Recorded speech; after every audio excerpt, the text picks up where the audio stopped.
Hi everyone, welcome back to China Freedom File. And those public security officers just ran to those Christian mothers and roughed up and tried to capture their cell phones and cameras violently. And it really make you wonder what kind of a country would do this to a peaceful mamas kind of gatherings, a Christian fellowship that they did not really bother anyone in public. I mean, they gather at their at home, and they didn't really speak loud or sing loudly. So this is just go on and on. So please continue to remember those who were hurt, wounded during this raid, and pray for mercy, really, for those policemen, that their hearts could be touched, even when they were ordered to read this Mother's Fellowship. I mean, they have their own mothers. I mean, they should see from their eyes these Christian mothers posed no security threat, no harm to anyone. And they were just fellowship together and peacefully, joyfully, and really there's no reason or concern. So, but today my focus is really to give you an update again on what's happening in Hong Kong lately after the imposition of this evil Hong Kong national security law by the Chinese Communist Party, and what's the implications, especially on religious freedom in Hong Kong and in relationship with mainland China as well. First of all, I want to really make a definition of religious freedom, because when we talk about the violation of religious freedom, we need to know what does it mean. I mean, the term of religious freedom. And in general, according to both the Universal Declaration of Human Rights, Article 18, and the UN International Covenant on Civil and Political Rights, also Article 18. It says basically two components, two fundamental components of the term religious freedom. Number one is religious freedom means freedom of religious belief. It means anyone on this earth, as long as you are a human being, no matter you're a child or adults, are entitled, should enjoy the basic freedom of religious belief. You can choose your faith, your religious belief. One religion over the other peacefully, and you can choose not to believe, or you can choose to change your belief from this time, to another time, and you can choose one of the denominations of one religion over the others. So in general, people also call this freedom of conscience, or, I mean, in a recent, more popular way of calling it, is called Forbes. The United Nations use this all the time now, called the freedom of religion or belief. So because some new kind of religions had been established or emerged in different countries. Some just simply call them part of a human belief. They don't want to call themselves as a religion, such as Falun Gong. They just call themselves as a belief. So in any case, so this is part of the freedom of religious belief or conscience. And even the Chinese own constitution in Article 36 states that the Chinese citizens should have freedom of religious belief. And then the thorny, the most controversial, or the dictators try to take advantage of the second part of the component of religious freedom of religion or religious freedom is the manifestation of religion. That means the freedom to practice your faith. So faith is not just a private matter, so-called, just like you can just keep that to yourself or in your home or to your church building, and after you walk out of your home or walk out of your church building, then you should not carry your faith. And in fact, both according to the definition, again, in the Universal Declaration of Human Rights and the International Covenant on Civil and Political Rights, it says explicitly that the human being should be guaranteed for freely expressing or manifesting of your own belief, both in public and in private. And so both individually and in group. So this really, gives a very clear definition, including the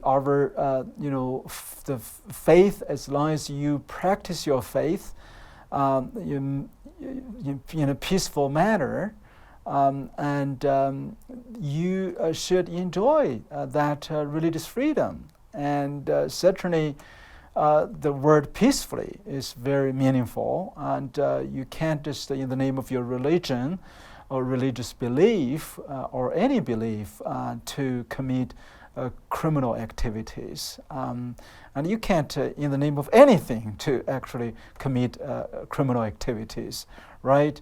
So we and you are manifesting your belief not only in your church, in your homes, but in public square.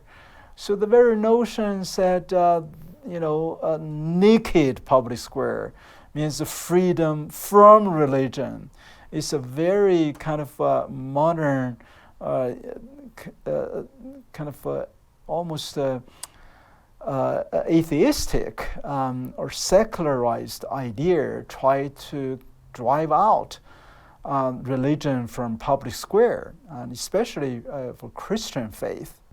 So I think we set up the parameter of the two fundamental components of religious freedom. It includes both the component of freedom of religious belief and also the practice, the manifestation, and in public square specifically of your belief. And you certainly can practice your faith in your from voting to policy making based on your religious oriented convictions, and that's this part of your religious belief or freedom. And you shouldn't subject for that restriction or crackdown.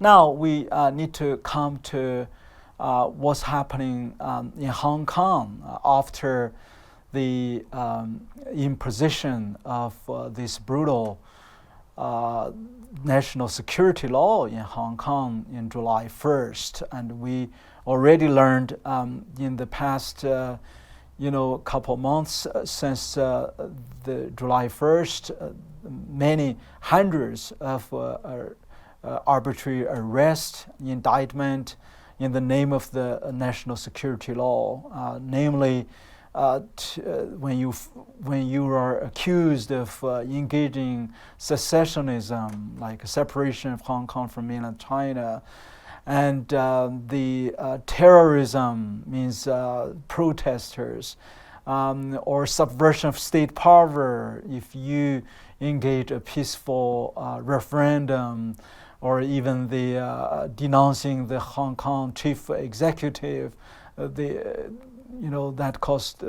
called it a kind of subversion of state power, or criticize any government leaders. And the final one is collusion with foreign entities. Means if you talk with any foreigners or foreign entities working with foreign NGOs or governments. So the latest development has been, number one, the Beijing puppet Hong Kong Chief Executive Carrie Lam basically announced very arbitrarily, in the name of COVID-19, the Communist Party virus, that the Hong Kong legislative election will be postponed for 1 year. It was supposed to happen in early September 2020, and she just arbitrarily postponed to 2021.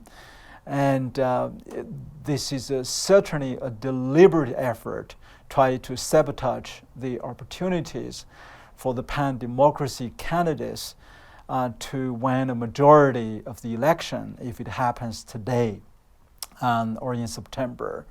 And number two is there are 6 overseas Hongkongese, who live in different countries, are suddenly found they are put on the most wanted list by these Hong Kong national security kind of a commission or committee, and the Hong Kong police. And their crime, and they were accused of violation of the national security laws, and engaging the 2 crimes primarily. One is the subversion of state power. The second one was the collusion with foreign forces. And one of the most ridiculous one, the case was brother Samuel Chu.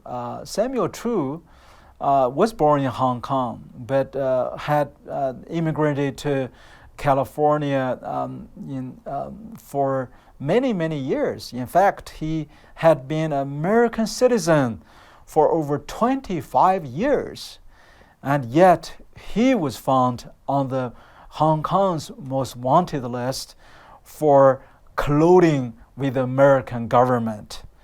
And come on, he's a very dedicated Christian, of course. We know his father is a very well-known Baptist church pastor in Hong Kong, Pastor Chu Yao-ming, and I know him very well. He actually helped my family when we were stuck in Hong Kong from late 1996 to 1997, before we were accepted into the U.S. as refugees. And Reverend Chu had helped almost all of the Tiananmen students, Tiananmen Square students movement leaders who escaped out of China by his help. And he provided safe harbor and hiding them before they were resettled in different Western countries. And so his son, Samuel Chu, all of a sudden found he could be arrested anywhere if he travels to nearby Hong Kong or around the neighborhood of China, and for talking with the U.S. governments, for discussing the plans to protect Hong Kong's freedom and democracy with the U.S. Congressional leaders, member of Congress, and Secretary of State, and the White House. I mean, come on, this is his country, United States American citizen. And then we learned a more dramatic arrest, also recently in early August, August 10th. All of a sudden, the Chinese security agents in Hong Kong basically made the most high-profile arrest. This time, the arrest the hero for Hong Kong's democracy, Mr. Jamie Lai. Jamie Lai, L-A-I, is the founder of Hong Kong's independent media called Next Digital media, and the one of the really rarely only, perhaps the only independent newspaper in Hong Kong called Apple Daily. And he himself was born in Guangzhou and in 1950s, and he's already 72 years old.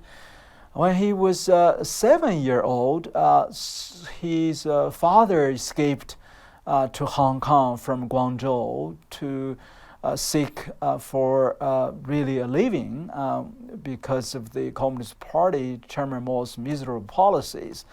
And then, just because of that, Jimmy Lai's mother was sent to re-education through labor camp. I mean, here, they were, both parents were gone, and Jimmy Lai had to live with her younger sister and another elder sister with a disability after another 5 years, and Jimmy Lai could not really make a living anymore, so he escaped to Hong Kong and working very hard in these factories, and God bless him, and he became a dedicated Catholic believer, and then he became a billionaire by establishing his own corporations in 1990s. And in 1995, he established this Apple Daily newspaper and started really speaking up for freedom and advocating for democracy. And he has helped a lot of Tiananmen Square students, leaders, and protesters as well. So that impacted his life. So that's why when the Hong Kong's freedom had been eroded quickly, especially even after the so-called extradition to Beijing law was being considered, the umbrella students movement started, and so Apple Daily has become a cheering, leading voice for those vulnerable, persecuted students. And certainly after the July 1st, this national security law imposed, he knows that he must be perhaps the number one target by the Beijing regime, and he could choose to immigrate to anywhere in the world. He's also a British citizen, and he has permanent residence in Taiwan, and he travels to the U.S. very frequently, and in fact, he all of a sudden, when he was arrested, he was accused of colluding with foreign forces for his discussion about Hong Kong's freedom when he traveled to United States in 2019. And Vice President Mike Pence met with him, had an extensive discussion in the White House with him. during his visit, and Secretary Pompeo met with him, and so do many members of Congress. And so he was arrested, and not only he himself was arrested, his two sons, two adult sons, were also arrested. So that really reminded everybody that the Communist Party is really trying to use the same tactic by arresting your family members as hostages to break your will. And at the same night, same night actually, when Jimmy Lai was arrested, another prominent Hong Kong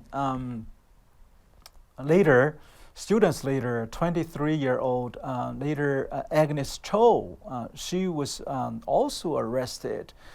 And she was very prominent during the Umbrella Students Movement, and also part of the co-founders of the Hong Kong Demosisco Party that she and Joshua Wong and Nathan Law co-founded, and even got some of their candidates elected into the Hong Kong legislatures.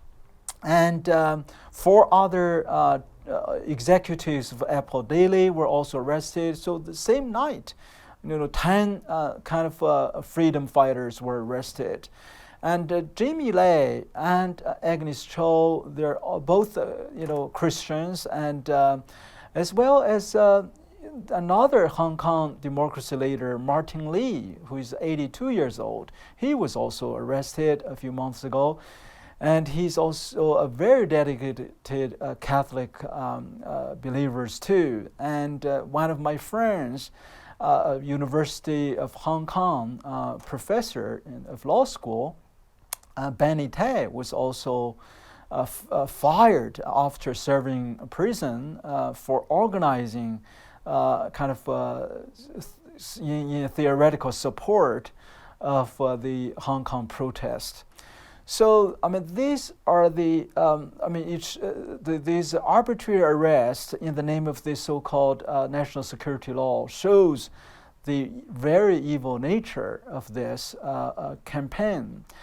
And I want to name in 4 areas briefly that religious freedom in Hong Kong could be impacted very, very strongly. And the number one area is, I think, this national security law would impact the very religious exchanges activities between Hong Kong and China. And we know that many people in Hong Kong, especially the different Christian denominations. There are 1,400 churches in Hong Kong, and the Christian population in Hong Kong perhaps is estimated with 14 to 20% out of the 7.4 million Hong Kongese. So it's a very large group, and Hong Kong had been used really as a real hub to support the persecuted churches in China. And after the national security law, this will be these activities will be in danger. Certainly, there won't be any Bible smuggling from Hong Kong. And number 2 is theological education. There are over 140 different Christian NGOs and many Christian theological seminaries in Hong Kong as well. And over the years, across the denomination, there are over 20 some denominations in Hong Kong.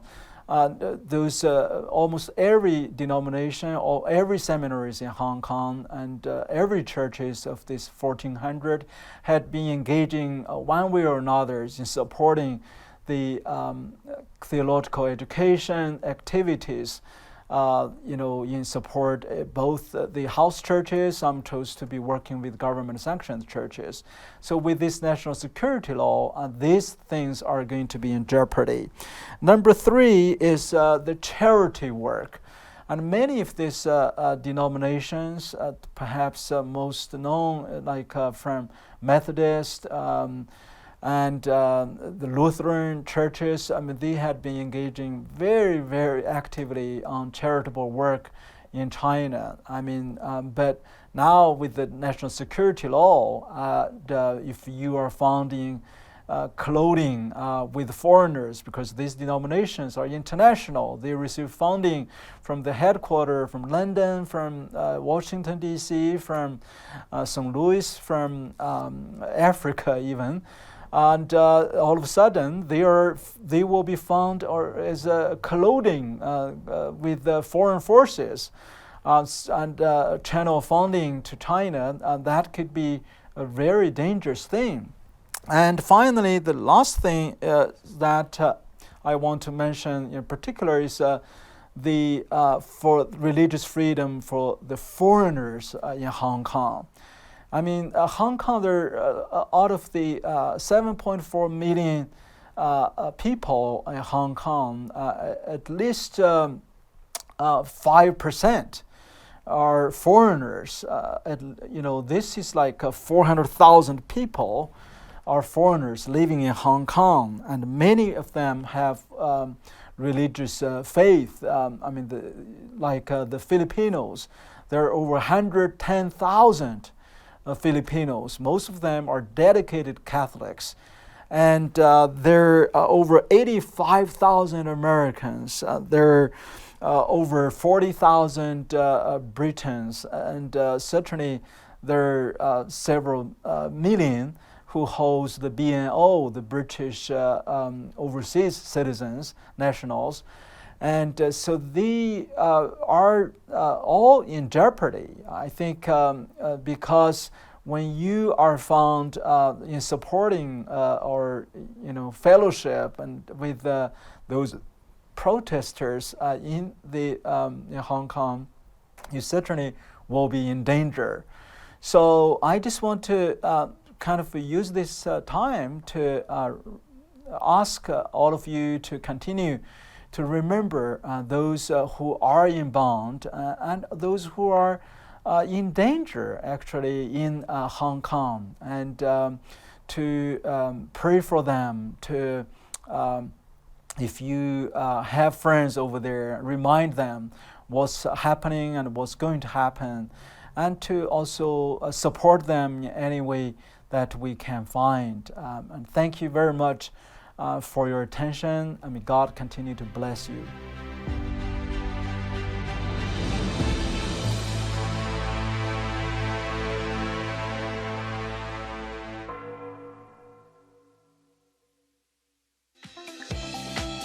Order your copy of this program from the GLC bookstore by calling the numbers or visiting the website on your screen.